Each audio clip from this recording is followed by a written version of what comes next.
Hey guys, welcome back to the Modern Samurai Project podcast, nicknamed the Get Better Podcast, where we talk to people to help us get better in the self-reliant lifestyle. Notice I say self-reliant as opposed to the 2A lifestyle because it can do with self-protection, whether it be firearms, martial arts, fitness, and the gambit, which we're going to be talking to Matt Little today, who his experience encompasses all those things, right? So we're going to get into a little bit about his background, his martial arts background, firearms, his military service, and police service. So that being said, I don't want to steal your thunder on your intro, brother. Even though we don't give a shit about resumes around here, it's a starting point. Tell us a little bit about yourself. I love that line, by the way. I say you don't care about the resume. Yeah. Can I digress for just a second? Yeah, man, absolutely. Yep. In 2004, I tried out for Triple Canopy in the OG days of contract work, right? And the selection process was really well run for TC. Like it was stout. You know, a lot of guys didn't make it through, and this was before the prevalence of like law enforcement and contract work. So pretty much everybody there had a special operations background, and the cadre there were all former SMU guys, right? A special missions unit for people that don't realize, like, you know, when we talk about tier 1, those guys. Yeah. So I'll never forget a guy failed a shooting qual, and one of the instructors walks up and he's like, "Hey, Bubba, you're done. That's it." And the guy looks at him. He's like, "Well, but you don't understand. I was a sniper in the teams in San Diego. You know, I know what I'm doing." And the guy looks at him, kind of puts his hand on his shoulder, like this real compassionate look on his face, and goes, "I know. I've read your resume, and I'm sure you were a very good one when you did that. But today you didn't have it. They only cared about what you could do on demand that day, right then." Yeah. And like I said, I love the fact that you keep talking about how the resume isn't what counts, because I think the background informs what you can do. Yeah. And it helps you both relate to the students, and it gives you that kind of that knowledge base to draw on. Because the more things you've done, the more experience you have, the more lessons learned you should have if you were kind of self-aware about it, right? Yep. But it all boils down really to what can you do as an instructor for the student, or if you're operational, what can you do right now when it matters, not what did you do 10 years ago.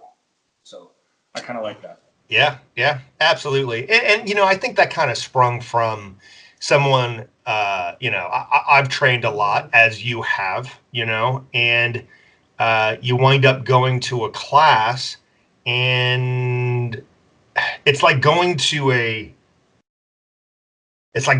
British comedian's, even better, a Scottish comedian's stand-up, right? You remember Billy Connolly? You know who Billy Connolly is? Yeah. Okay, so Billy Connolly, at the end of his stand-up on Pale Blue Scotsman, right, has this thing, right? And it's like in New York or some shit like that, right? And he goes, so you guys are going to go back. I can't do a Scottish accent. It's going to be horrible, right? It'll sound like a Mexican-Irish guy or something like that, right? He's like, so you guys are going to go back, and they're going to go, "Oh, so you went to the Billy Connolly show. How was it?" He's like, "Oh, it was fucking brilliant." What do you say? Not a clue. You know, and that's what training classes are like. What do you went? Oh my God, the GWAT stories were absolutely amazing. Well, awesome. It was a pistol class. What'd you learn? Not a clue. You know, and I think as a group, as an industry, as a community, we need to grow beyond that, you know, and actually get down and get better to the core competencies. Anyway, these are supposed to be your rants, man, not mine. Let's move on. All right. So a little bit about yourself, man. How you grew up. Why should we give a shit about what you have to say about getting better? The short answer to that is, I knew for a long time what I wanted to be good at, right? And I'll get on to the resume that doesn't matter in a second. Sorry. Yeah. But I think the short answer is that I'm old enough that when I started doing all of this, there wasn't the internet presence there is now. There wasn't all the training DVDs there are now. There wasn't the open enrollment training courses, or even the law enforcement and military training courses like there are now. Shooting courses were few and far between. There was no roadmap. There weren't a lot of people out there that could be coaches and mentors and help you develop in your abilities, whether it's shooting, CQB, combatives. It just wasn't out there. You know, this was early days of UFC. Like, there was no UFC when I started competing in martial arts, and the UFC out, and it wasn't a big thing yet. You know, people were still in denial about a lot of stuff. I think. Well, and the medium for transfer was VHS. Right. Yeah. It's not like we can download that shit, you know, back then. You know, so the evolution over the last 30 years for me, 30 plus, it's been a convoluted road. You know, there's been a lot of detours I took and dead ends and false starts, trying to learn how to be better at my craft, you know, trying to figure it out on my own. And I think that while things have gotten better out there, like if you have an educated eye and you know what to look for instruction, there's really good instruction. But there's also still a lot of potential dead ends, especially for tactical shooters. Right? And why I feel like I have a voice is because I already made those mistakes. And I kind of did it with kind of a different mindset than a lot of people have. So I think I learned from it a little bit differently. You know, I kind of started this whole thing as a martial artist, right? And when I started martial arts, like I said, it wasn't, you know, the UFC era hadn't begun yet. So a lot of stuff was still very much subjective. You didn't have the objective data points that you do now. And I was always the guy, even though like I did like hardcore Japanese karate and like Japanese grappling stuff and, you know, all the classical things that people did of my age group back then. When it wasn't like when karate wasn't a thing for kids, when it was still rough and tumble, you know, no pads. But even then, like I was the kid that I was reading Bruce Lee stuff and like trying to incorporate that. And I was looking at grappling and I was looking at things that the other guys weren't looking at because I wanted to be the best at what I did. And I wanted to kind of, you know, I took Lee's quote about absorbing what is useful pretty seriously, right? So like I'm a little kid and I'm looking around at, you know, you're reading the Tao of Jeet Kune Do and the stuff in there about grappling. So I'm like, well, I got to go talk to a wrestler. I got to figure out how that works. I got to look at judo. I've got to figure out how that works. And at the time, that wasn't really the norm for the mindset. You know, people kind of took what was handed to them and just kind of assimilated that. And that, I think, is the flaw I see in a lot of military, law enforcement, and like, for lack of a better phrase, like civilian tactical shooting training. Right? Like they're still in that mindset that they're taking what the instructor is giving them, and it's not really objective data points the same. I agree. Yeah. So what I feel like I had to offer is I feel that I've kind of already made that journey. You know, I've looked at it and I've already made a lot of mistakes.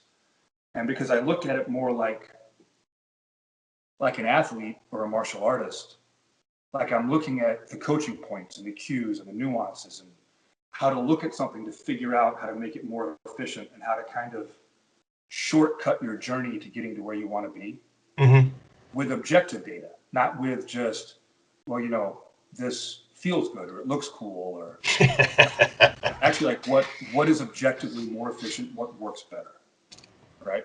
And I still didn't get to the resume, did I? So I should probably start. No, it's a good lead up, man. No, I'm digging it. I'm digging it, dude, because, you know, in my mind, I'm going back to our discussion that we had when I was there in Chicago about, you know, the Budo way and the similarities between a lot of martial arts from the 60s, 70s, and 80s and to where at least pistol shooting is right now. Right. And but we'll get into that. So do you want to segue and tell people about your resume or do you want to skip that part? You wanted me to do it, I'll do it. So, okay. All right. So I started out as a martial artist. My father was in the military and I was pretty heavily into martial arts, right? Like when, you know, other kids of my age group you know, they're football stars, are their heroes. Like I'm reading Bruce Lee stuff, and I'm reading like the Book of Five Rings and Minoru Yagu and all that old school stuff. Because I remember, like I said, I was a kid, and at the time, like now karate is like a kid's thing, right? To a large degree, you know. But back then it wasn't. Like it was like there was me and like maybe two other kids, and everybody else was an adult. Yeah. The atmosphere was really different. And every weekend they had movie night at the dojo. And my instructor was Takayuki Mikami, and he's like legendary in like the old school JKA stuff from Japan. He was a tough old guy. He really was. So a lot of it like was informed from his attitude, and then we'd watch these old Kurosawa films every weekend at the dojo. Yeah. You know, so like I'm 13 and I'm watching The Seven Samurai, or I'm watching a Musashi trilogy. Right? Yeah. So then that segues into starting to read all this stuff. So I'm reading all the writings these guys did. And so like my hero as a teenager was Miyamoto Musashi, instead of like, you know, a basketball player or a football player. And so I'm looking at this and I'm thinking about this, and like this is the life I want for my, like this is what I want to be, right? Like it's not just like I'm looking at this like I'm a fan. I'm looking at this like this is what I want to do. So I joined the military. There you go, man. The modern day thing, right? Yep. So long story short, I joined the military, and I wind up going to 20th Special Forces Group, which is a National Guard Special Forces unit, right? So the training's the same, still doing real world deployments, but I'm also a police officer back here. So I had this kind of, it was kind of a cool dual career, right? I was spending a lot of my time gone with the military. A lot of my time I'm back here and I'm a policeman. And along the way, I'm still like, I'm heavy into training, you know, and I'm not, my shooting got to a point where I was like comfortably proud of my skill, right? Like I'd be around my peers in 20th group, and except for just a couple of guys, I was always, you know, I'd be the best guy on the line, right? Yeah. But I figured out that the common denominator for the guys that were blowing me away was that they competed. Frank Proctor was one of my instructors at SWAT, and just phenomenal shooter. I learned a lot from Frank. And I remember having a long conversation with him about how I should compete.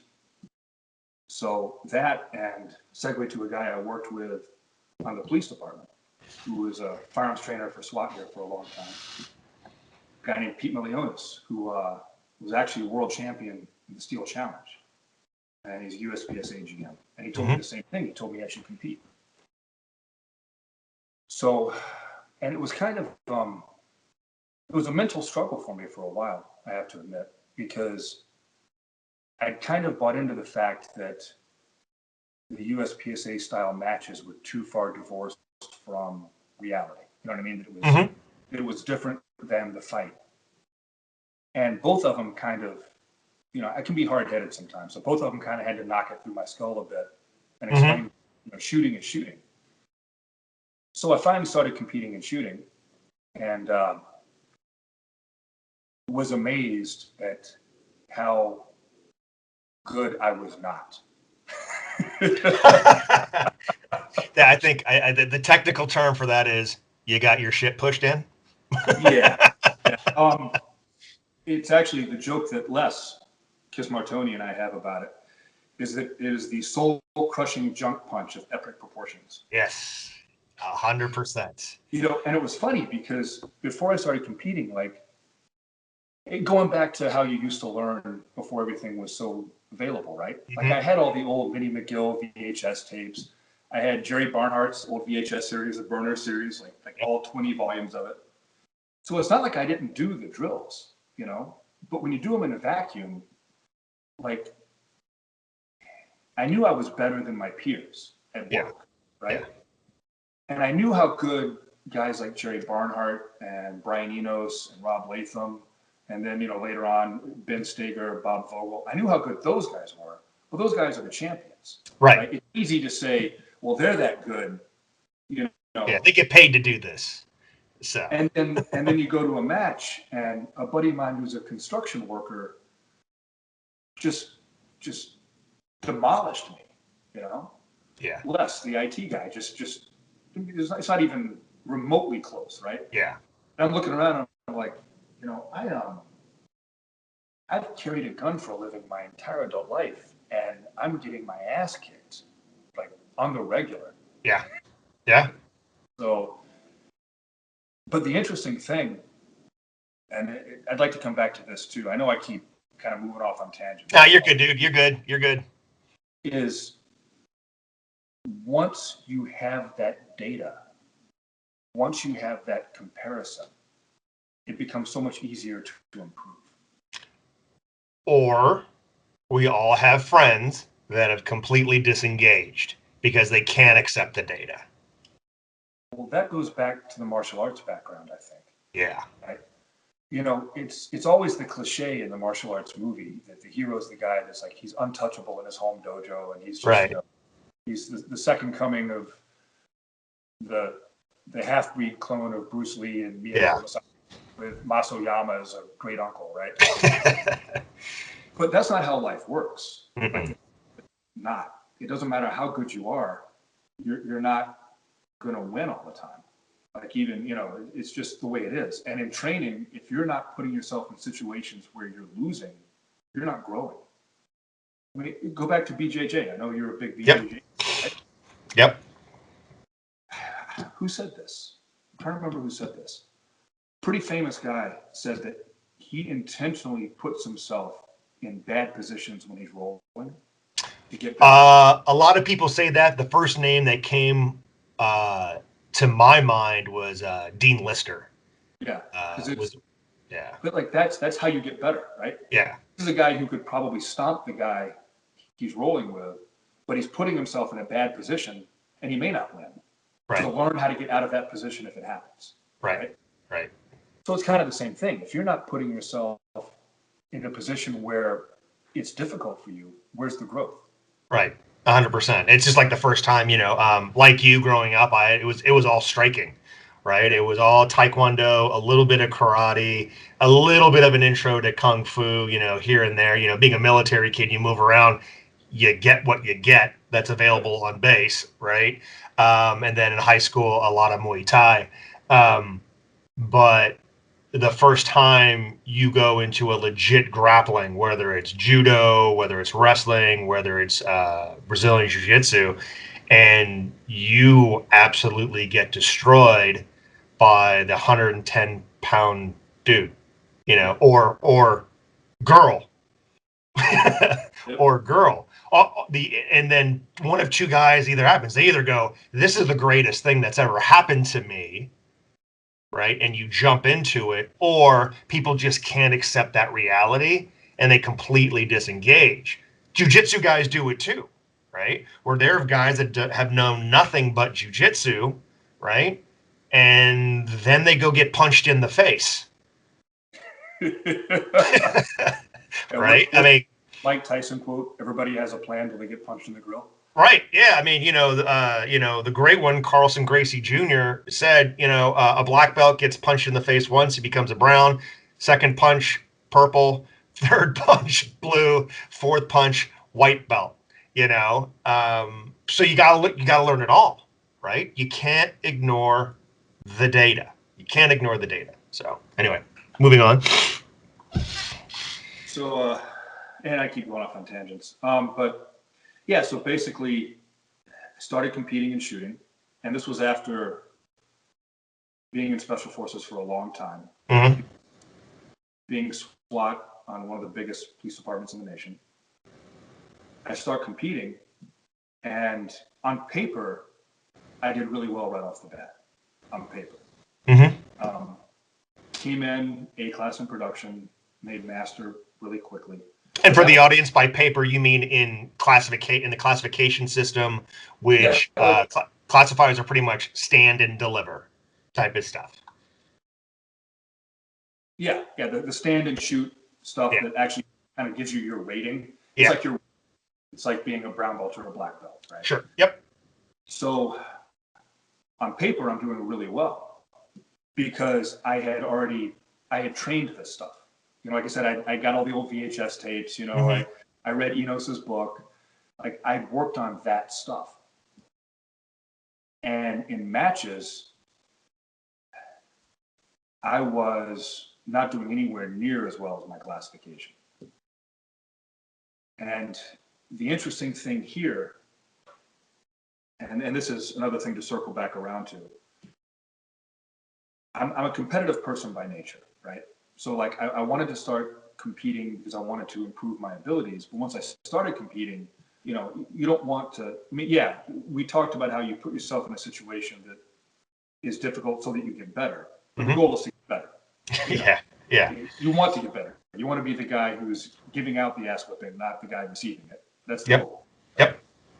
So that wasn't working out so well for me at first, right? So I started working on more USPSA specific skills for myself, style of movement, kind of match management, how to work on, your walkthroughs and figure out your plans and how to be efficient for all of that. Not really expecting that this would translate back to what I do for a living at all. I was doing it kind of, this is like now my hobby, apart from the benefits I get at work. I'm doing this also because I just want to be good at it now. Sure. Yeah. A bad day of shooting is better than a good day doing anything else, for the most part. So an interesting thing happened though. I found a huge amount of carryover from that to what I do for a living, and I think that is largely ignored by the other world, the world I come from, because it's counterintuitive. I would never have thought that to be the case. I really wouldn't have. I wouldn't have thought that the match style movement, running through a stage, disregarding tactics, just trying to shoot everything as fast as you can. I never would have thought that would have carried over the way it did. And the carryover was huge. Okay. I started to look at CQB in a totally different way.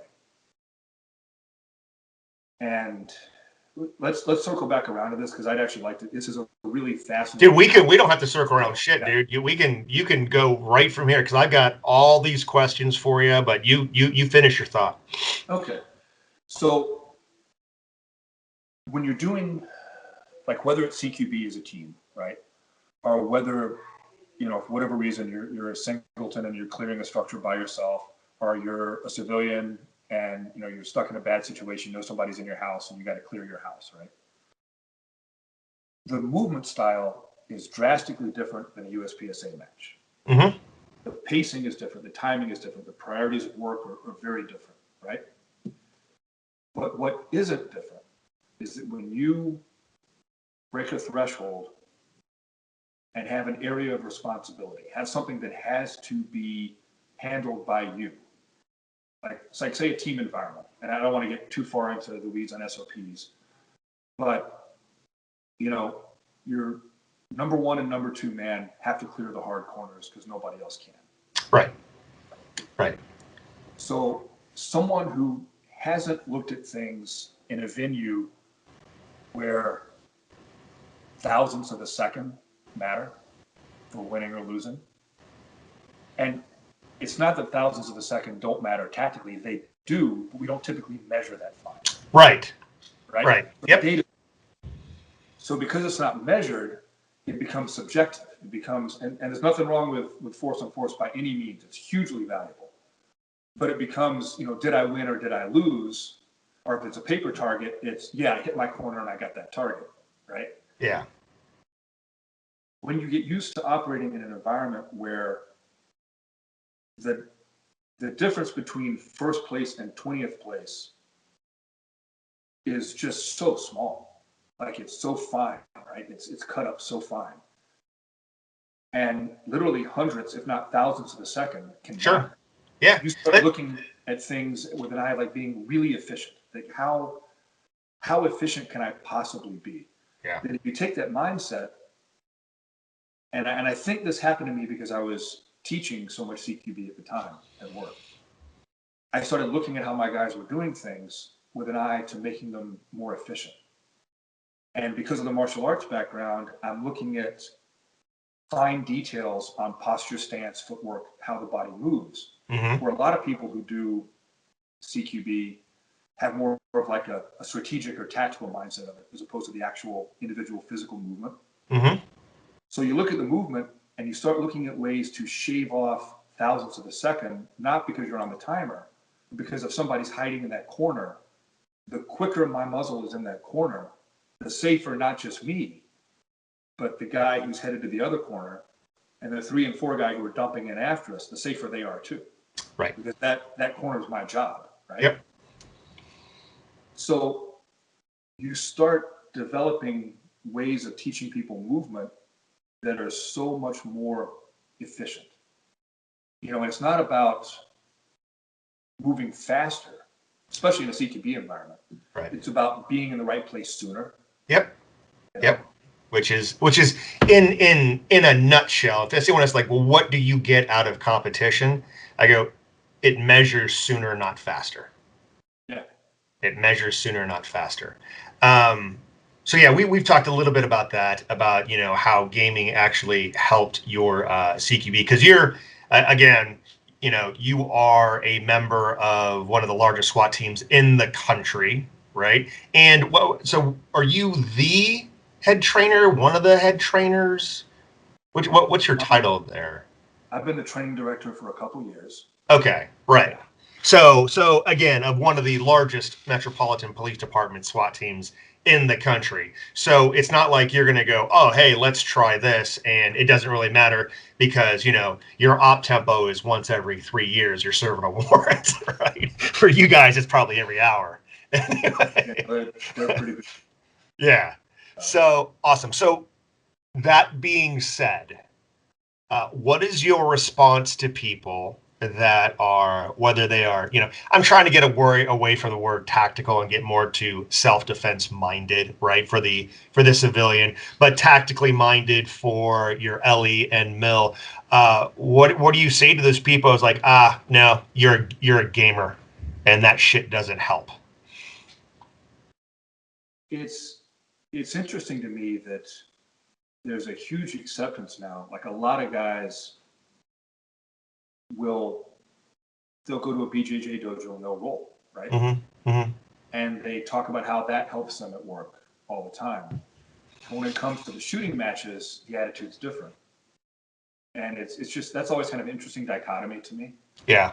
And I have to admit, like I said, I was reluctant too. Like I was resistant. I had good friends who I respected telling me I needed to.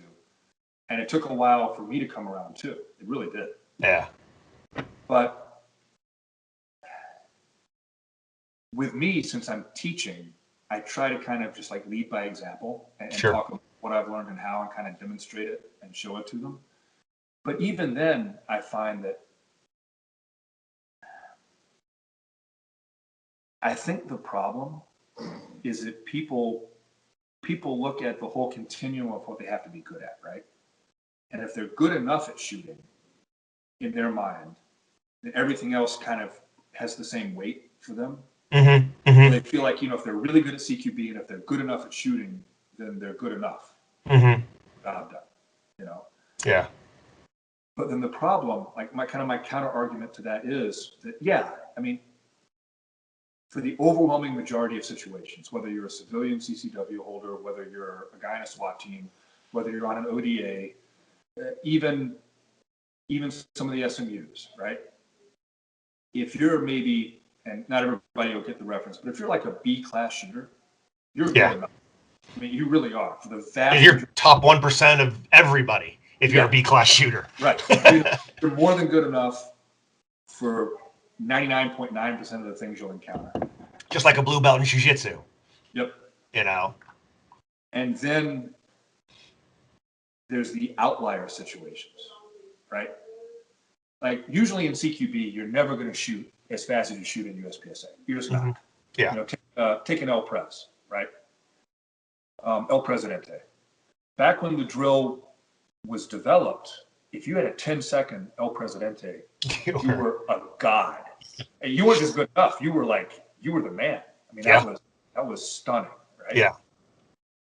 So a 10-second El Presidente is probably more than enough shooting skill, really, for the vast majority of real world situations. Yeah. That was the Ken Hackathorn standard. El Pres in 10 seconds. Yep. What's your El Pres? So the last one that, well, I'll say in dry fire right now, cold, it's about 3.5. Right. But I've been experimenting with vision stuff. We'll talk about that offline. Instead of seeing, like, my splits look like 1, 2, 3, 4, 5, 6, but I'm still seeing target, target, target. Now I'm working on seeing all 3 targets and the dot just bouncing between through, kind of like how I do my dot drill in my class, right? But having that as the entire El Pres. And I will tell you, I think it took off like 3 to 4 tenths off my overall time cold. So, but we're getting in the weeds for the audience. We may lose them. So, the last one I actually did on record. God, dude, it's been a while ago. Teaching's tough, dude. You're teach on the weekends. Matches are on the weekends. But the last recorded El Pres I did, I think, was a 92 or 93%. So, yeah. So probably, I mean, definitely sub 5, I would imagine.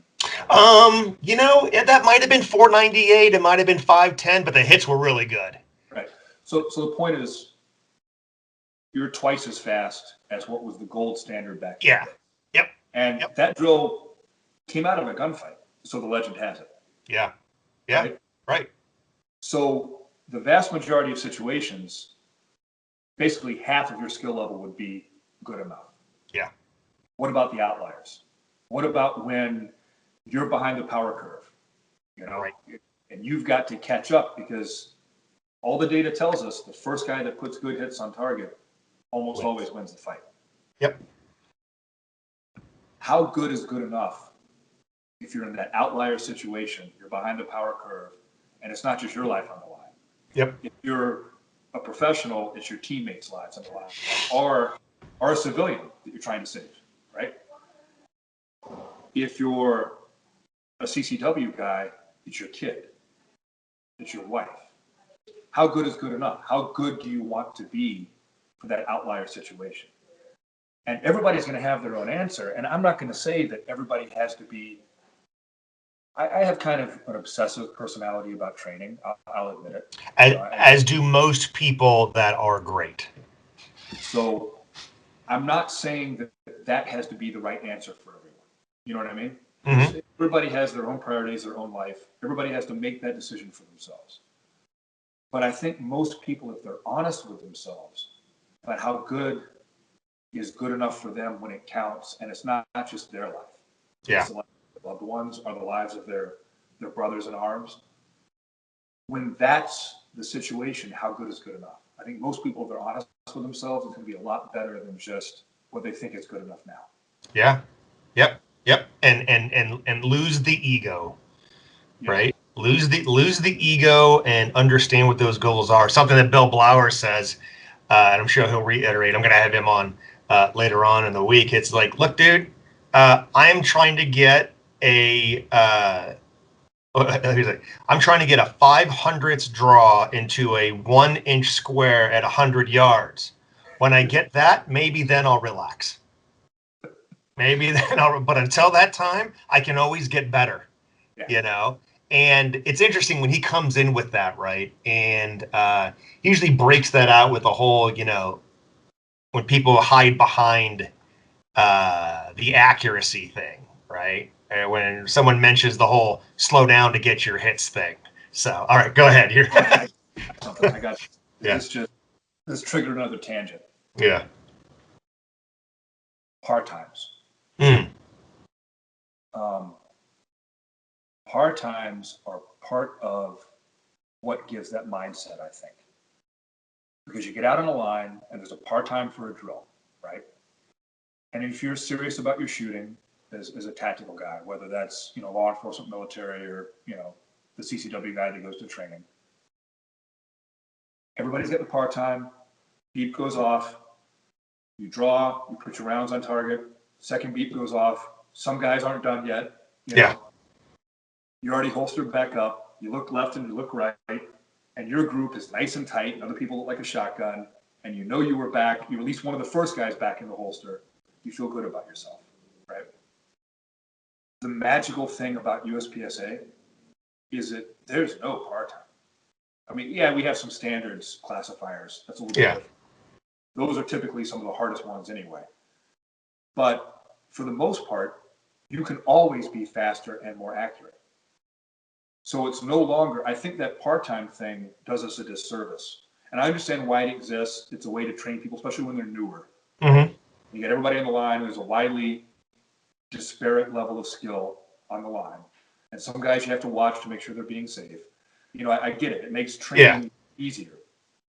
But it's a disservice if you want to truly be good. Because it gives you the impression of being good enough. Or it punishes the guy who wants to get better, right? Because they get no extra juice. They get no extra glory, right? If you got a, 5 rounds and 10-second par time at 5 yards, right? Which I actually think is a qual around here for one of the sheriff departments as part of the qual. The guy who can do 5 rounds in 2 seconds gets no more pat on the back than the guy who got it done in 10 seconds. So why should he try harder unless he has another goal, right? So, and then like if that's all the training you're doing, even if you're the guy that wants to get better, you no longer have objective data points for your improvement. Yeah. It's all subjective. It's all, I'm the first one done and my group's the tightest. But the next time I'm still going to be the first one done and my group's still going to be the tightest. And I don't know if I've improved or not. Yeah. Because I don't know what my time was. Right. Whereas when you're doing a drill and you're doing, and I don't want to try to explain hit factor scoring because that would be. Yeah, don't do that. Don't do that. No math. we'll get people never listening again because their head will hurt. I remember when I was trying to figure that out when I first started the matches. And I looked at Les. I'm like, nobody told me there was going to be math. Exactly. It's like, I don't do long range precision for a reason. And this is the same reason. But, it's when you have that data and you're like, well, hey, I ran the drill 5 times. We'll go back to El Presidente, right? Yeah. For those who don't know, face up range, turn draw, 3 targets, 10 yards, about a yard apart, 2 rounds on each, reload 2 rounds on each. Classic drill. So if I run that 5 times and I've got say, a 5.2, 4.89, 4.7, 4.5, 4.1, and then a 3.9 because I just went crazy at the end, right? Yeah. So the 3.9 I've got to miss. And then the 5.2, it's all alphas. If I use hit factor scoring and I get like that balance of speed and accuracy, I can see run is the best, and it's not necessarily in real life either. The one, if all your rounds are touching, you probably should be going faster if somebody's shooting at you. But if you're missing, you're probably off the rails. Right. Or find that technique, right? And I guess we should go into hit factor a little bit for the audience that don't compete, right? The real big thing is that it is a mathematic scoring system. I guess all scoring systems are mathematic, but it's a scoring system that blends speed and accuracy. You basically take your points on the stage, divide it by your time, and that's the hit factor. The person with the highest hit factor wins that stage. The combination of stages wins the match. For a classifier, there are scales. So, for example, I'm a master class shooter. I'm at 89% in carry optics. Matt, you're at what, 94 something? 93 something. 93 something. 94 briefly. Yeah. So, sorry, I was 99, and now I'm 92 something. Okay, so what that basically means, on the last 8 classifiers, the 6 best that we shot, I am currently, of those classifiers, supposedly I am 89% of the best in the world that have shot that. In production, Matt is 93% of those classifiers are the best. And that's how you get your thing, right? We're both trying to get to GM level, which is 95%. So it's a level of consistency. So we're not just a bunch of hosers and things of that nature. And like what he talked about, it directly attributes to data and metrics, right? That guy's a good shooter. What the hell does that mean? Well, for us, here you go. This is what this means in this in the parameters of what we are talking about, right?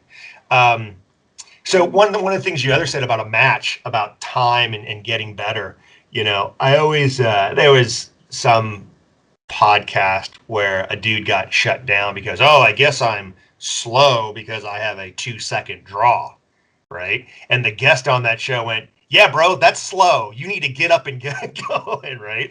But yeah, that's slow, right? But what the guest was trying to make a point that your splits need to be at a conscionable level, right? Because if you're doing, for example, a Mozambique, I'll just say who the guy was. It was Jared Reston who was saying the right stuff, right? Well, I'm not going to comment on what Jared says, but I'll just agree with it.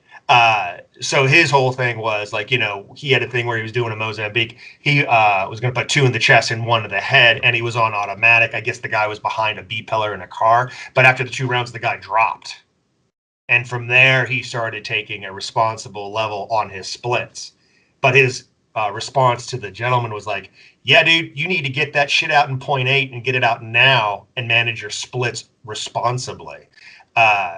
So we're talking about in a normal match, depending on where your skill level is, 1st and 10th place, it could be a difference of a second in overall time.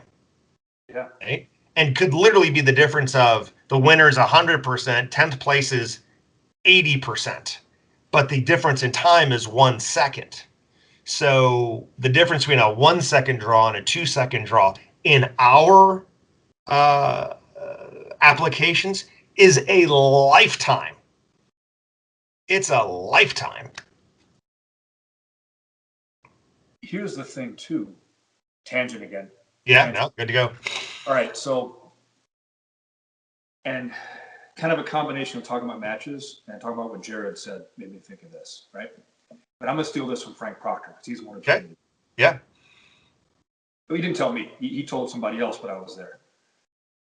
Somebody asked him about, how fast he shoots in CQB compared to how fast he shoots in a match setting. And his response was, it's typically, except for the outliers, again, because there are times where you got to turn up the volume, right? But typically you're talking about 50% of the speed, right? So that's kind of what Jared's talking about too. Like you're not going where you're blazing away as fast as you can pull the trigger by any means. You have to make a lot of decisions, a lot of other things going on.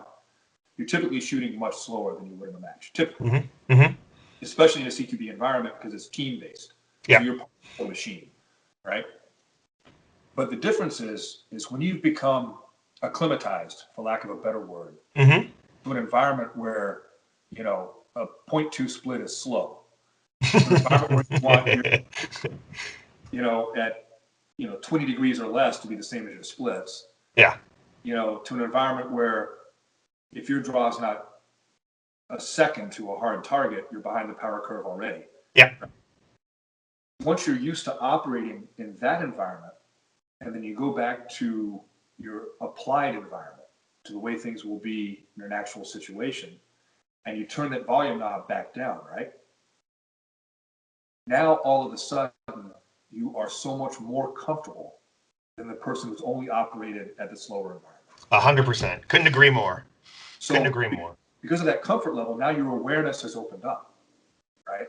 You're not going to have those classic, to the same degree, once you've been in some situations, you won't have the same tunnel vision, auditory exclusion. You won't have that impaired decision making, because even though there's a lot on the line, we'll get back to stress in matches in a second too. Yeah. Even though there's a lot on the line and you're feeling that stress, you're functioning so much more comfortably than you're used to. Your comfort zone is now much faster and more difficult on the shooting side than the real application. What that enables you to do, number one, is you've got a buffer because of performance degradation under stress. Yes, absolutely. Yeah. Number two, now your awareness and your decision making are so much better because it's like a guy that can bench press 405 and now he's repping out with 225. Like, that's not going to get hard for him for a while because there's so much used to. Oh, that's a good analogy. All you ever do is 225, then the first rep's going to be hard, right? And it's kind of the same thing. If your shooting has been challenging to the point where the real thing is easy, then that enables you to do a lot more than just the shooting. But if the shooting isn't easy for you, when it's time to shoot, that's all you'll be able to think about. Yeah. You know? Yeah, and absolutely. You need that brain space left over to make decisions and to see what's going on around you and to adapt to the environment and the situation, to read the opponent, to develop the timing with them. And if all your headspace is full with trigger press and sights and transitions, you don't have any cognitive ability left over for all the other stuff. Right. But if shooting is subconsciously competent to the point where the shooting you're doing is easy for you, now you can think about everything else. Right. Yeah. Because, for example, 0.25 is generally the accepted level of decision-making to action time for human recognition, right? And Jared says that. But here's the thing. If you can do 15, 16, 20 splits, right? Then 25 is part of your throttle management, and it's an easy day, right? But if you live in the world of 30 splits, right? St. Michael is not going to endow you with a 25 split if that's necessary. No. So let's get it going. Let's get it going. So let's talk about speed, right? In our industry, speed is the most, well, probably not the most, right? I think speed has now replaced 9 versus 45, right? How do you define speed and getting better at speed, right? And how do you incorporate that? I mean, we talked about it a little bit, but more specifically, how do you incorporate that into your work? Okay, this one's kind of complex, actually, I think, because I think there's more than one speed we need to think about. Yep. Right? Yep. Agreed. And you develop those in different ways, and they eventually have a different priority level when you get to a certain skill level than they do in the beginning. So you've got just like raw physical speed, right? Mm-hmm. Weapons manipulation, driving the gun on transitions, just pure physical speed, athletic speed, movement, hand speed. Bruce Lee doing the back fist on Bolo Young, right? Mm-hmm. Then you've got your processing speed, your cognitive speed. How rapidly am I processing the data that I'm inputting? What am I seeing on the sight movement? What am I seeing in my peripheral? How am I processing that and making my decisions to do things? Right. So you've got kind of those two things that are in performance, they're related, but in development, you have to kind of go about it different ways, I think. Okay. So, like developing physical speed, and this is another place where I think we, as tactical shooters, we kind of make some mistakes and need to learn from the competition side of the house. So much, and rightly so for the application of shooting, not the development of shooting. I'd love that distinction, man. I love that distinction. So much emphasis is placed on accountability for your shots, right? If you're on a hostage rescue team, whether you're military or police, it's accountability for where the shot is going is paramount, and should be. Mm-hmm. You don't want bullets leaving your barrel that read to whom it may concern. Like, that's just not what we want in that environment. Right. Right. So because of that, in training, a lot of times what happens is people will never give themselves permission to fail in training on the tactical side of the house. Mm-hmm. You're only going to get so fast doing that. Like so to be specific, what you're talking about is you were talking about practicing speed and accuracy at the same time without allowing any failure in your practice. Yes, but also more than that. So not Okay. not just the Steve Anderson speed mode. Yeah. Accuracy. Yeah. I've trained with Steve. He's a really good guy. I like Steve. Yeah. 100%. So not just that, but even like weapons manipulations, right? Like we'll place so much emphasis in the police world or the military world on never fumbling the magazine on the reload, right? You know, never screwing up your draw, never, you know, always being in control of physical movement at all times, which for application is correct, right? Like when you're doing this stuff for real, it doesn't matter how fast your reload was. If the magazine goes flying across the room, you're screwed. Right? You're done. Yep. That's the application, though. The application of the skill and how you develop a skill are not the same thing. You know, it's not train like you fight. It's train for the fight. Dig it. I'll circle back around to that too. Dig it. Yep. So the first time I trained with Ben Stoker, right? Mm-hmm. I had just started doing matches. And he told me that I needed to get faster, which was definitely true. I didn't consider myself slow at the time, but I had just started doing USPSA and realized how fast people actually were. Mm-hmm. And what he said, you know, his like training prescription for me at the time was to set up, you know, like an L-Pres target array and work a bunch of different drills that he had in his book, and to literally go as fast as I needed to go, even if I totally screwed everything up, right? And if you look at his book, if you read his book, he didn't say it was okay to keep screwing everything up. That wasn't the point. Right. But the point was I had to develop the speed. And if you read that edition of his book on dry fire, it might be in the live fire one too, I don't know, but it's definitely in the dry fire one, the older edition. He makes a statement where he says that no one who is truly fast has not like done things in dry fire, like throw magazines and guns across the room, totally lost control of a movement. Yeah. You know what I mean?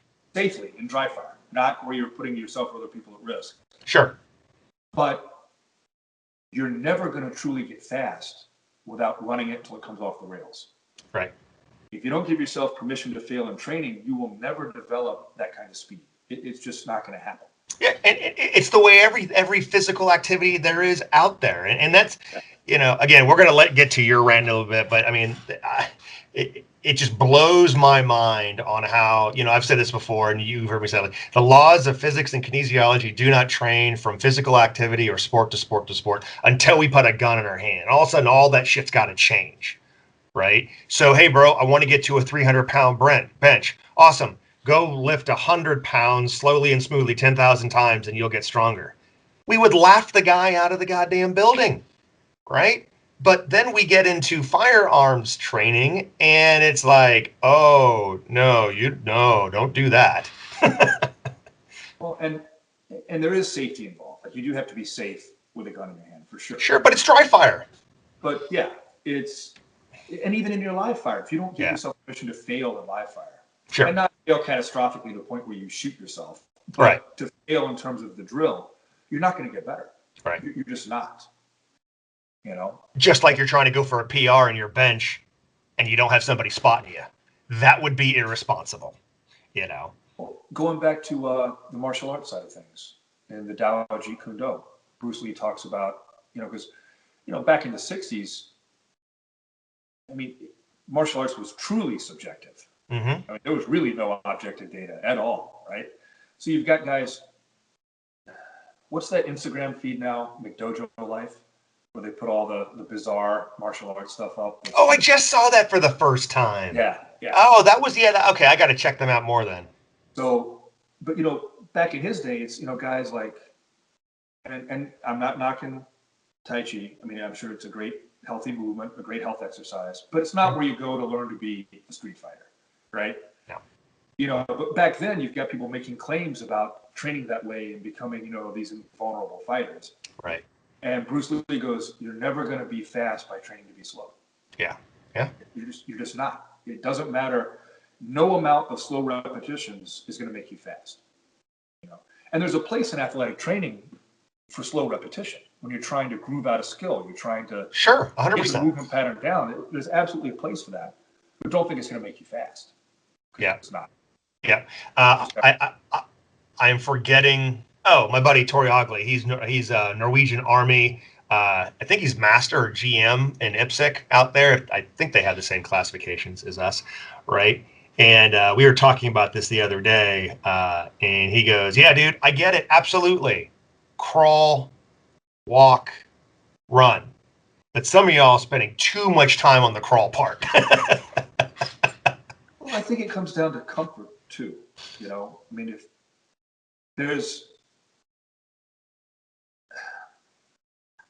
I think of this as a special operations community saying, because it gets said a lot in that world, but it may have had its origin somewhere else. I don't know, but you have to learn to be comfortable being uncomfortable. Mm-hmm. You have to learn to be okay with being outside of your comfort Yep. zone Yep. if you want to be good at anything. Right. Nobody got good at anything by doing what they were comfortable with. Yep. It's just not going to happen. Yep. So, exactly. Yeah. So the physical speed, trying to at least somewhat stay on target here. The physical speed, right? You have to develop that athletically. You have to develop that by driving the speed to the point where everything comes off the rails, and then figuring out what broke, fix the part that broke, and then drive the speed again, right? Mm-hmm. Here's what I think is an important part, though, and here's where I made a mistake. And I made it because I wanted to get better as fast as possible, right? And I identified that my weakness was the speed, because I was very accurate when I came into USPSA because of my background. So I pushed on the physical speed so long and so hard that it became hard for me to dial it back down. Mm. Not at work. At work was kind of a different thing. At work was a different mindset. You know what I mean? Yeah. But it definitely showed in the matches, And I think that, and this one I'm going to steal from Frank Proctor again. Frank Proctor talks a lot about comfortable hand speed, but how when he's shooting a stage, nothing feels forced, right? Now, I think the flip side of that is, I think in practice, you have to force things a lot. Yeah. To get better. Yep. But then once you're not, remember, development of a skill is different than application of a skill, right? So development of shooting is different than the application of shooting. And whether the application is a gunfight or a match, you don't want to be pushing anything because it's going to cause you to make a mistake. Yeah, you get the conscious mind involved when you consciously push, and that's when the shit show happens. And going back to the reload thing, right? It doesn't matter how fast your reload was if you fumble a magazine. You know what I mean? It's got to be consistently repeatable on demand when you're applying it. So I think that it's really important to, like say, going back to work, right? When I would run shooting stuff for my guys at work, I would give them permission to fail. We'd start out with kind of an accuracy focused thing, and then I would work on their speed and accuracy with them and allow them to fail. But then at the end, before we wrapped it up, because these guys are going to be, they could get in a gunfight the moment they walked out of the building. Right. So the last thing we would do would be a drill where I didn't allow them to fail, where they couldn't miss, and the speed wasn't as important as accountability for the hits. There's a lot of research that you kind of react not to the bulk of your training, but to the last training. Mm-hmm. It doesn't mean that the bulk of your training doesn't inform what you do. Of course it does. But the last thing you did tends to have the greatest influence on what you do when you apply it. Sure. So, for those guys, I would do it that way. And even for competitors, I think that's important. I think, if you have a day where you're really pushing on things, I think you could finish up with something that, to steal from Steve Anderson, you do in match mode, right? Mm-hmm. Yep. Finish up with something that's just your current level of skill applied consistently and reliably. Yep. And I'll just run through that, guys. Steve Anderson, Grandmaster, open shooter. He runs the that shooting show podcast. He's got a couple of books, of which I think I'm his greatest salesman. If you ever watch my podcast, man, because I've sold more refinement and repetition books than anybody else on the face of the earth other than Steve Anderson. Anyway, he has a concept of 3 modes of practice. There is accuracy mode, easy, right? Shoot groups, shoot B8s, dot torture, whatever. And then there's speed mode, where we're not suspending the judgment of accuracy. We're just not harshly judging it, so that we can get the actual mechanics of going faster down, opening up perception, opening up the CNS to incorporate that extra speed. And then we get into what he calls match mode. For my self-defense and tactically minded friends, I have changed that to real mode, right? Where you're not thinking about slow, you're not thinking about fast, you're just everything, your natural level of skill will come out, and all the conscious mind is doing is shooting the sights. So that's it in a nutshell. Awesome. Okay. So we're at about just about an hour right now. We're going to get into the get it off your chest part of the thing, where you can pretty much talk about anything, having to relate to the training industry, whether it be martial arts, firearms training, LE, doesn't matter, competition. Go ahead and tell us, and then we'll wrap it up by saying where people get contact with you, and please talk a little bit about your training company as well. So get it off your chest, Matt. What you got, brother? Okay, I got 2 things for you. All right, so first one is, and this has been a problem for a long time, and I would have thought it would have gotten better by now, and it really hasn't, for the most part. You've got guys like Craig Douglas and Paul Sharp and those guys that kind of bring this into play, but most people still aren't. I hate the fact that in the tactical world, whether we're talking military, we're talking law enforcement, we're talking CCW holders or self-defense guys, right? People look at conflict like it's somehow in these clearly defined little boxes. And you've got guys that are into grappling and striking in martial arts, and you've got guys that are into shooting. And they both seem to think that their box is going to handle everything they need. Yeah. And that it's a box that is somehow separate from the other. And conflict, I think, isn't a set of disparate skills and situations. It's a continuum. And a gunfight doesn't mean you're not putting hands on somebody. Mm-hmm. And it may go up and down the scale. You may be doing both at the same time, right? Just depending on, what's legally and morally justifiable, what's necessary. But both of those skill sets might be needed at the same time. And if you train them as separate boxes, even if you're into training both, which more people are these days. Used to be you had the guys that were the hands-on guys, and you had the guys that were the shooters. They really didn't cross-pollinate as much, right? Right. Now that part's gotten better. Mm-hmm. But even though people are training both boxes, they still think of them as boxes, and they're not. Like it's all the same fight. Yeah. The body works the way the body works. Yeah, it's well, not only that, but what is conflict, right? It's someone trying to impose their will on somebody else. Mm-hmm. That's conflict. That's war. That's fights. That's all that is. The only thing that differs is the medium they're using to impose their will. Mm-hmm. That's the only thing that changes. So I think that when you look at fighting as somehow different than shooting, you're doing yourself a huge disservice if you ever have to do this stuff for real. Yeah. Because it's all the same thing. And the way your body moves, the way you think, the way you train, it should be the same across the board for all of it. So. Agreed. Yeah, that's like one of my biggest things. Yeah, And it's the like other one is, it's like trying to build a house with just a hammer. yeah, it's Not gonna happen, bro.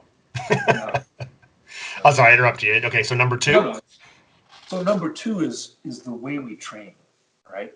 Like,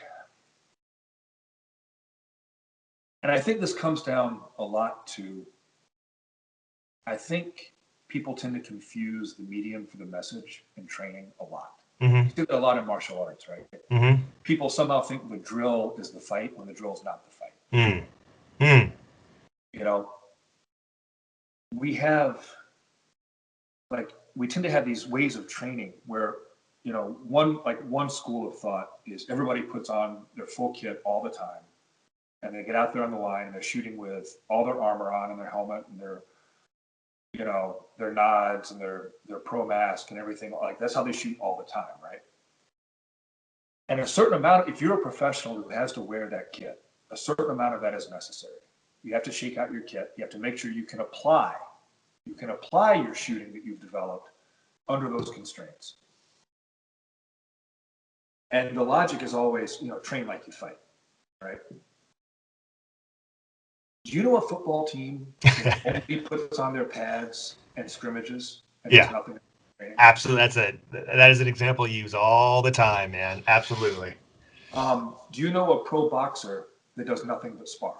Right. It's just, that's not how training works. Yeah. Yes, you have to spar. Yes, you have to scrimmage. Yes, you have to put on all of your kit and stand on the line in the sun and be miserable and try to make shooting work with all of these things that impair it, right? That's the application of the skill. That's how you test your training. You know, it's like for competitors, the match is not training. The match is testing your training. Yep. You go to the match, you look at the video, at least if you're not just taking the video to look cool on YouTube. You look at the video and actually figure out, oh man, I didn't like that. I didn't come in with my gun high enough. My setup was really wrong in that position entry. You know, you look at the things you did and you go back to your training and figure out how to make those things better, right? So putting on your full kit and shooting on the line lets you go, hey, you know, that tourniquet's in the wrong place, man. My buttstock's not hitting it right. Mm-hmm. My buttstock's not hitting my shoulder right. It's hitting the tourniquet instead, I should say. You know, or I need to move my magazine pouch. I didn't like the way it worked for that reload. Like, that's what you're figuring out, is how to make the kit work for you when you shoot, how to make your shooting work when you're wearing the kit.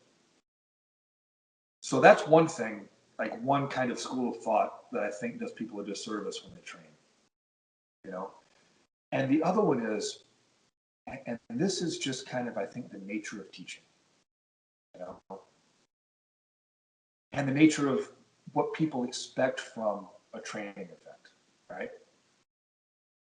Like, when you go to training, to outside training, you seek out an instructor, you seek out a mentor, a coach, you should be looking for someone who's going to tell you how you can make yourself better, right? Yep. You're going to take that knowledge and you're going to come back and you're going to apply it in your training. I know plenty of people in military and police circles are in, like, you know, the CCW, you know, responsible armed citizen. Mm-hmm. They do a lot of training,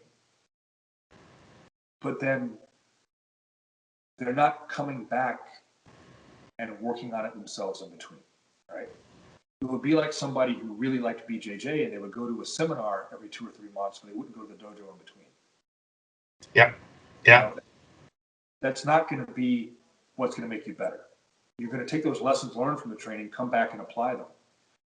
So the flip side of that is, when you go to a class, you need the person teaching the class. It shouldn't just be a practice session where you're doing drills with the guy. That can be fun. It can be a lot of fun. Very expensive fun. But you should be getting feedback and insights as to how to make your training better. And there's some guys out there that do a phenomenal job with that, yourself included. I appreciate that. And then there's other instructors that they're really good shooters. And you go to the class and it's just kind of a series of drills without a lot of solid information as to what the message is within the medium. Yeah. What you're trying to accomplish and how to accomplish it. Right. You know, it's not enough to just go say, hey, put rounds on this, and eventually you'll get from this time and these hits to this time and these. Well, how do I get there? What do I need to fix? Is my grip not quite right? If, you know, if I got too much tension in my shoulders and elbows, I'm like, what am I doing that's preventing me from shooting it in that time and that hits now? And how do I fix that? How do I get better? Yep. You know, and it's just, I think, especially, you know, not the competitive side so much, but especially like law enforcement and military, we're not looking at it like an athletic endeavor. It's an athletic endeavor. You're an athlete. And athletes need coaching, you know, and a good coach gives you the cues that make you think about something differently. You know, that kind of changes that wiring in your head. And you're like, oh, I get it. That's how that movement needs to feel for me so that I do it right. Right. You know? Yep. Yeah. I mean, I love your football analogy. I use that a lot. You know, I often ask people, hey, would you play, you know, in high school or whatever, you know, in youth sports? They say football. I was like, great. What position? I was a lineman. Awesome. Remember when you used to get run over by the defensive lineman because you didn't know how to do a proper shiver? And then you asked your coach how to do it. And if he said, well, just do it slowly and smoothly over and eventually come, you'd be like, bro, season's only so long. He's like, you need to get under the red cage. You need to go up and under and get his center of gravity moving back. And you're like, oh shit, it worked. It's called a mechanical advantage, right? And too often, I think in training classes, a lot of instructors, good instructors, you know, they rely on, you know, generalities of slow down and get your hits, squeeze the gun harder, which are all true, but what does that mean? Squeezing the gun harder for me at, you know, 275 is a different thing than this other guy who smashes the gun at 165, you know? This is a perfect example, right? Like a good coach in any endeavor knows that different people need different cues. Mm-hmm. It's not the same cue for every athlete, right? And like, you know, I'm not the hugest guy in the world, but I'm over 6 feet. I'm over 200 pounds. I work out pretty hard. I have a pretty strong grip. That whole crush the gun cue for me doesn't work so well. Yeah, because I wind up getting way too much tension, and it impairs my shooting. Yeah. So like I actually have been telling myself, and Ben helped me out with this too, right? But I've actually been telling myself, remember in Enos's book, he talks about floating the gun. Now, if you told most people to float the gun, their recoil control would go down because they wouldn't be gripping the gun hard enough. Right. I am perhaps an aggressive person by nature. Maybe a little, bro. Maybe a little. I will tell you, you have the most violent reholstering process I've ever seen in my life. But hey, that's you. I think you guys all talked about me on primary and secondary and talked about how I shoot angry. Yeah, indeed. So, but the long and short of that is because of my personality, because of my physicality, the cue that works on like 99% of the shooters out there, you know, crush the gun with your left hand, doesn't work for me. Right. Unnecessary tension that I can still shoot pretty decently, but it keeps me from shooting at my best. Right. So for me, if I think about floating the gun, I'm still gripping the gun because that's just my nature. Right. Yeah, because you have an latent level of power already. Right. You know? So, but if I think about floating the gun, it enables me to kind of take a little bit of that tension away, get that little bit of the bend in the elbows, a little more upright, and shoot much more efficiently. I would not give very few people the cue to float the gun. I just wouldn't, because they would wind up having insufficient grip with the left hand, shooting shots low left. They wouldn't have good recoil control. Their splits would slow down. You know what I mean? Yep. Because they don't need that cue. They need a different cue. They're not me. Right. And one of the things that's I love performance. Like it's just I geek out on stuff. Right? How do you become better at things? And what I find really fascinating about that is the ability of a good coach. You know, Les Martoni's really good at this. Bigger, maybe the best at this I've ever seen. Yeah. So Ben Stoker may be the best of this I've ever seen. The ability to look at someone and figure out what to tell them to make them better. I don't think I've told you the story. I'll tell the internet the story right now. So when I trained with Ben, right, it was actually a pretty cool class. It was just 8 of us, right? And we were doing that drill where you start off. There's a target in front of you. You run. You go behind the. You clear on the barrel on one side. You shoot those. You come back and shoot the original target, right? And his whole thing is give me maximum effort. Give me Mac. I want to hear you grunting so that you know what that feels like, right? So I did it on the first time I came back. He goes, Scott, was that maximum effort? And I said, yeah, man, I got bad knees, right? And he comes back to me and he looks, you keep telling yourself that. I did. It got me right in the feels, man. I was like, oh, bro. And I think like literally the next run, I took almost a second and a half to 2 seconds off my time, right? And I was like, this right here, he got me. I got like, damn it, I do that to people, man. Come on. he's done that with me several times, right? And it's been something every time because I needed something different every time because I was developing, you know? Yeah. Just, I've seen him do it to other people. He'll walk up, he'll say one sentence and walk away. And you see the person go, huh. But then they get better right away. Right. And they actually try to do what he says. Yeah, yeah. And that's, you know, getting back to a little bit thing, and I don't want to go off on another tangent here, but I will tell you that Ben's class, of all the training classes I have taken, and that includes actually like jujitsu seminars and stuff like that, not the actual role, because those are very exhausting, but an actual firearms class, right? Whether it be self-defense, tactical, or competition. I have never been more exhausted after a class than his 2-day. I was smoked, man. Some classes you walk away, you know, mentally smoked. Like my classes aren't high round count classes, right? If we went through 1,000 rounds in 2 days, we burned it down, you know. But people walk away smoked because of here. His class, I was both mentally and physically smoked, man. Smoked. It's he is just, he's a phenomenal coach. That's what he is. He's a coach. He's got that ability to kind of look at you and see what you're doing wrong like that, and then figure out how to tell you what you're doing in a way that you understand. And he's well worth training with. 100%. Yeah.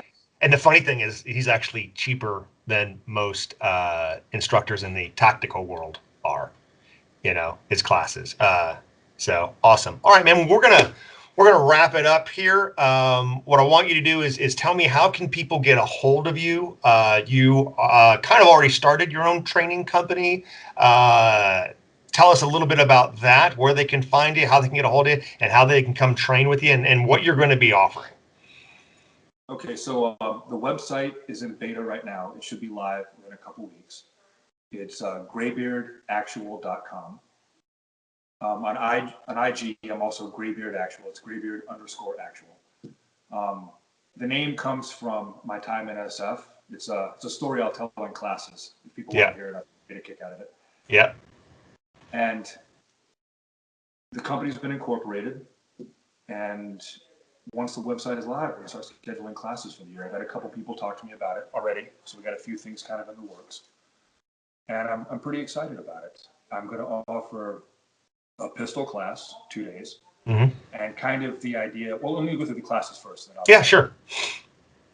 So 2-day pistol, 2-day carbine, and the carbine is specifically like CQB distance. It's not meant to be. I mean, the carbine is a wonderful tool that you can go out pretty far with as well.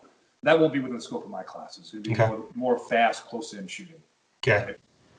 Then we're also going to do a class that's combined pistol and carbine. So it'll be kind of a condensed version of the pistol stuff, a condensed version of the carbine stuff, and then working on applying both weapon systems, transitions, you know, the normal thing. I'm going to do 2 combatives classes, and they're both kind of specifically oriented. One is going to be for SWAT teams, because you wind up And this happens in the military a lot too. You wind up putting hands on people pretty frequently when you're doing entries, probably a higher frequency than you actually have to pull the trigger, even in the military world. Mm-hmm. Mm-hmm. That flavor of combatives is very different than what's normally taught, because it's not a one-on-one self-defense fight, whether armed or unarmed. It's a team-based environment. And when you put hands on somebody in CQB, the priority has to be the CQB, because he may not be the only bad guy, right? So while I'm wrestling with this guy, the rest of my team has to be able to do work. They've got to be able to handle their jobs. So that team-based environment and those priorities both kind of restrict what you should do and also kind of enable you, because you really don't have to be able to take this guy in a one-on-one fight. You got to be able to control him long enough for everybody else to finish their jobs, and then they'll come back and it'll be a 4-on-1. Sure. Okay. But when you're handling that for that 30 seconds that everybody else has to do work, you can't get in the way of them doing work. Because if they wind up getting in a gunfight and you're dealing with this guy physically and you wind up getting in the way and your guys can't shoot, you've impaired their ability to win that gunfight. You don't want that to happen. So I'm kind of excited about this class. Yeah. The other combatives class is going to be, and I'm not stealing from guys like Paul Sharp and Craig Douglas, but it's definitely kind of inspired by them. Paul, do you know Paul? Yeah. Yep. Paul's a really good guy. Yep. So this is going to be combatives for people that carry a gun and carry a knife every day, whether they're, undercover cops, patrol cops, guys that might wind up getting in a one-on-one fight and they're definitely armed. The other person may be armed, and how to handle that whole situation, that whole set of problems that can cause and create, and form efficient solutions to those. Awesome. And the last set of offerings are going to be 2 pure tactics classes, because the shooting classes are going to be just about shooting. It's just about developing that skill, right? The tactics classes are going to be CQB for law enforcement teams. Is going to be one of them for SWAT teams. And kind of my focus on that is I really feel like just recently I've really started to understand a lot more about how to be efficient in that environment. And a lot of it does come from the competition, like we talked about earlier. Mm-hmm. A lot of it also comes from the lessons learned overseas in that community as well, how that's kind of translated back into current tactics. Because I'd like to kind of pass both those sets of lessons learned onto law enforcement and kind of accelerate their learning in that arena as well. And the other tactics class is going to be a 2-person CQB class. And the focus on this is either for, say a husband and wife, through their house, somebody's going to take it to their kids and get out of the house. But it can also be for patrol cops. And it also has a lot of value, I think, for tactical team members. And here's why. One of the guys that works for me, Paul Emilio, really, really good policeman, right? He and I developed a habit of doing 2-man CQB runs whenever we would teach. What we would do is we would have, the new SWAT crew coming in. We'd be running them through the shoot house. And every so often, we would tell them to set up the shoot house for us. They could put the targets wherever they wanted. That's the scenario. We would put everyone up on the catwalk, and we would run it through as 2 guys. The original intent behind this was not only to get more practice for us, but it was also kind of like a good shooting instructor always demos for the students so they can see what actually happens. And we would be they'd be setting up scenarios harder than we would set up for them. They'd have a full team-sized element. Yeah. We guys. So it was pretty challenging. Yeah. What we found was kind of the same effect for tactics that I found from shooting competition back to CQB. If you can clear a structure with 2 guys and solve all those problems at least somewhat efficiently, sometimes it's hard to solve them all. Yeah. Sometimes just guys that solve the biggest problems and deal with it, right? But if you can do that with just 2 guys, and you go back and you do a run with, 8 guys or 12, it becomes so much easier because now you're having fewer problems yourself. Right. Find kind of the same effect where your awareness really gets opened up and you can see so much more because you had to running with two guys. So I'm really excited about that class too. I think that'll be good for people. I'm excited to take that class. Seriously, that'd be awesome, man. Yeah, cool. So it's a lot of fun. It's a lot of fun. Outstanding. Okay, well, we're going to go ahead and wrap this up. Matt, thank you so much for coming on, man. We're going to do a part 2 here because we haven't even scratched the surface about our conversations about, pistol shooting and martial arts and all kinds of other awesome stuff. So we're going to have you back on, man. I appreciate you being out here. So again, check out Matt on Instagram and the Facebooks, GreyBeard Actual. As far as me, again, guys, just go ahead and check out my schedule at Modern Samurai Project. Again, I appreciate you guys coming in and listening about how to get better. If you want to train with me, modernsamuraiproject.com, hit the classes button, sign-ups all there. You can find me on YouTube, Instagram, and Facebook. And more importantly, be good, stay safe, get training.